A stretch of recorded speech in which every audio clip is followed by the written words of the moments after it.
In the late 1940s, Russian researchers had kept 5 people awake for 15 days using an experimental gas-based stimulant. They were kept in a sealed environment to carefully monitor their oxygen intake, so the gas didn't kill them, as it was toxic in high concentrations. This was before closed-circuit cameras, so they had only microphones and 5-inch thick glass porthole-sized windows in the chamber to monitor them. The chamber was stocked with books, cots to sleep on but no bedding, running water and toilet, and enough dried food to last all 5 of them for over a month. The test subjects were political prisoners, deemed enemies of the state during World War II. Everything was fine for the first 5 days. The subjects hardly complained, having been promised, falsely, that they would be freed if they submitted to the test and did not sleep for 30 days. Their conversations and activities were monitored, and it was noted that they continued to talk about increasingly traumatic incidents in their past, and the general tone of their conversations took on a darker aspect after the 4-day mark. After 5 days, they started to complain about the circumstances and events that led them to where they were now, and started to demonstrate severe paranoia. They stopped talking to each other, and began alternatively whispering into the microphones and the one-way mirrored portholes. Oddly, they all seemed to think that they could win the trust of the experimenters by turning over their comrades, the other subjects in captivity with them. At first, the researchers suspected that this was an effect of the gas itself. After 9 days, the first of them started screaming. He ran the length of the chamber repeatedly, yelling at the top of his lungs for 3 hours straight. The researchers postulated that he had physically torn his vocal cords. The most surprising thing about his behavior is how the other captives reacted to it. Or, rather, didn't react to it. They continued to whisper into the microphones until the second of the captives started screaming. The 2 non-screaming captives took the books apart, smeared pages after page with their own feces, and pasted them calmly over the glass portholes. The screaming stopped. So did the whispering to the microphones. After 3 more days passed, the researchers checked the microphones hourly to make sure that they were working, since they thought it was impossible that no sound could be coming with 5 people inside. The oxygen consumption in the chamber indicated that all 5 must still be alive. In fact, it was the amount of oxygen 5 people would consume at a very heavy level of strenuous exercise. On the morning of the 14th day, the researchers did something they said they wouldn't do in order to get a reaction from the captives. They used the intercom inside the chamber, hoping to provoke any response from the captives they were afraid were either dead or vegetables. They announced, "We are opening a chamber to test the microphones. Step away from the doors and lie flat on the floor or you will be shot. Compliance will earn one of you your immediate freedom." To their surprise, they heard only a single phrase in a calm voice response. "We no longer want to be freed." Debate broke out amongst the researchers and the military forces funding the project. Unable to provoke any response using the intercom, it was finally decided to open the chamber at midnight on the 15th day. The chamber was flushed with the stimulant gas and filled with fresh air. And immediately, voices from the microphones began to object. 3 different voices began begging, as if pleading for the life of a loved one, to turn the gas back on. The chamber was opened, and soldiers were sent in to retrieve the test subjects. They began to scream louder than ever, and so did the soldiers when they saw what was inside. 4 of the 5 subjects were still alive, although no one could rightly call the state that any of them were in as life. The food rations past day 5 had not been so much as touched. There were chunks of meat from the dead test subjects' thighs and chest, stuffed into the drain in the center of the chamber, blocking the drain and allowing 4 inches of water to accumulate on the floor. Precisely how much of the water on the floor was actually blood was never determined. All 4 surviving test subjects also had large portions of muscle and skin torn away from their body. The destruction of flesh and exposed bones in their fingertips indicated that the wounds were self-inflicted by hand, not with teeth, as the researchers initially thought. Closer examination of the position and angles of the wounds indicated that most, if not all of them, were self-inflicted. The abdominal organs below the ribcage of all 4 test subjects had been removed, while the heart, lungs, and diaphragm remained in place. The skin and most of the muscles attached to the ribs had been ripped off, exposing the lungs of the ribcage. All the blood vessels and organs remained intact. They had just been taken out and laid on the floor, fanning out around the eviscerated, but still living bodies of the test subjects. The digestive tract of all 4 could be seen to be working, digesting food. It quickly became apparent that what they were digesting was their own flesh, that they had ripped off and eaten over the course of days. Most of the soldiers were Russian special operatives at the facility, but still, many refused to return to the chamber to remove the test subjects. They continued to scream to be left in the chamber, and alternatively, begged and demanded that the gas be turned back on, lest they fall asleep. To everyone's surprise, the test subjects put up a fierce fight in the process of being removed from the chamber.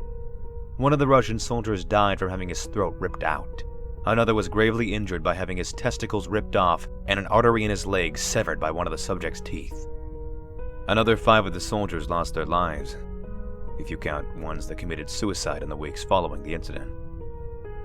In the struggle, one of the 4 living test subjects had his spleen ruptured, and he bled out almost immediately. The medical researchers attempted to sedate him, but this proved impossible. He was injected with more than 10 times the human dose of a morphine derivative, and still fought like a cornered animal, breaking the ribs and arm of one doctor. When heart was seen to beat for a full 2 minutes after he had bled out, to the point there was no more air in his vascular system than blood. Even after it stopped, he continued to scream and flail for another 3 minutes, struggling to attack anyone in reach and just repeating the word "more" over and over, weaker and weaker, until he finally fell silent.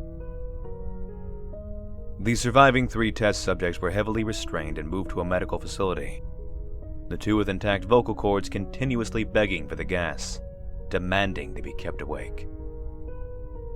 The most injured of the 3 was taken to the only surgical operating room that the facility had.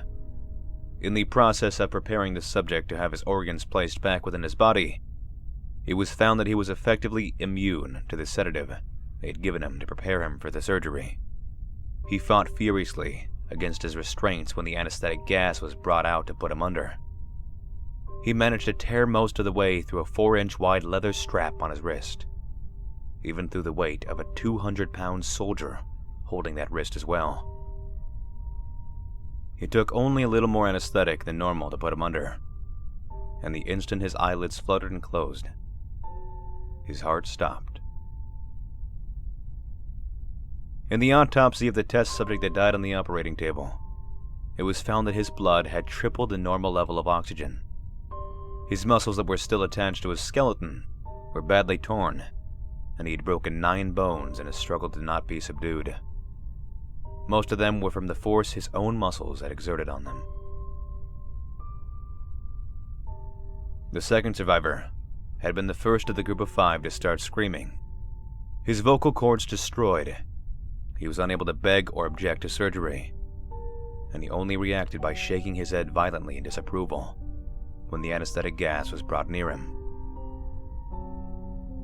He shook his head yes when someone suggested, reluctantly, they try the surgery without anesthetic, and did not react for the entire 6-hour procedure of replacing his abdominal organs and attempting to cover them with what remained of his skin.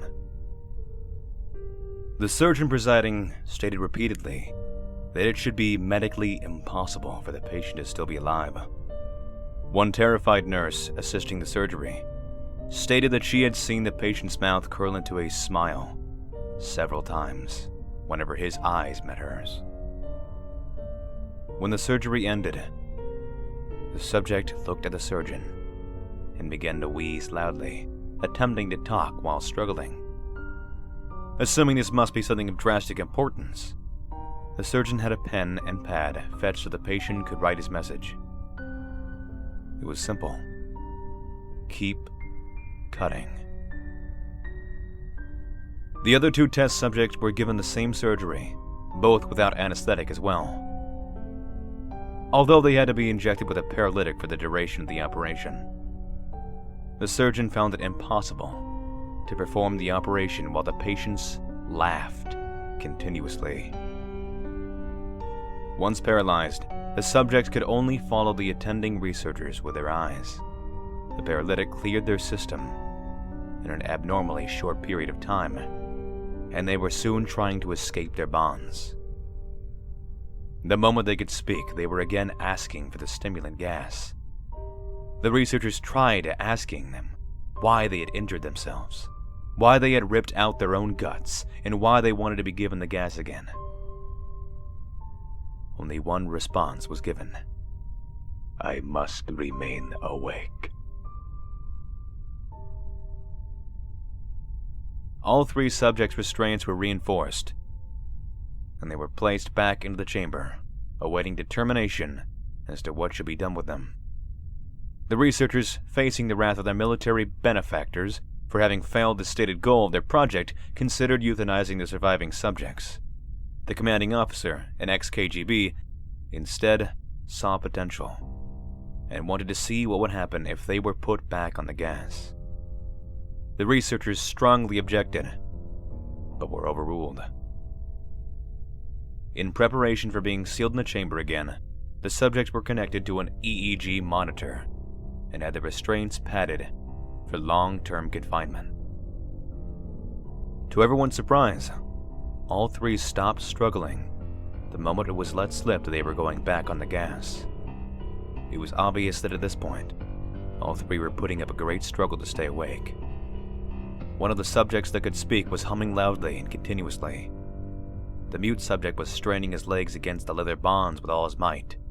First left, then right, then left again, for something to focus on. The remaining subject was holding his head off his pillow and blinking rapidly. Having been the first to be wired for EEG, most of the researchers were monitoring his brain waves in surprise. They were normal, most of the time, but sometimes flatlined inexplicably. It looked as if he were repeatedly suffering brain death before returning to normal. As they focused on paper scrolling out of the brainwave monitor, only one nurse saw his eyes slip shut at the same moment his head hit the pillow. His brainwaves immediately changed to that of a deep sleep, then flattened for the last time as his heart simultaneously stopped. The only remaining subject that could speak started screaming to be sealed in now. His brainwaves showed the same flat lines as the one who had just died from falling asleep. The commander gave his order to seal the chamber with both subjects inside, as well as 3 researchers.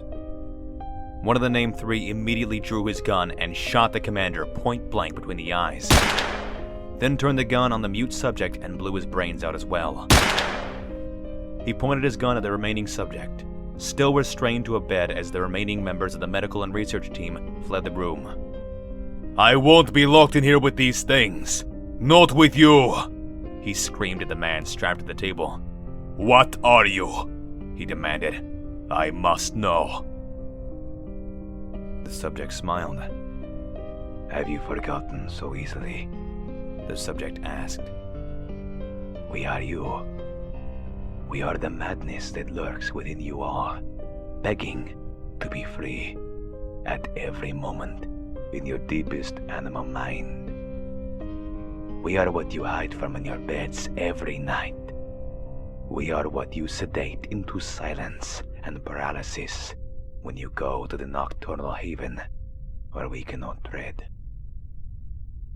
The researcher paused, then aimed at the subject's heart and fired. The EEG flatlined as the subject weakly choked down. So nearly free.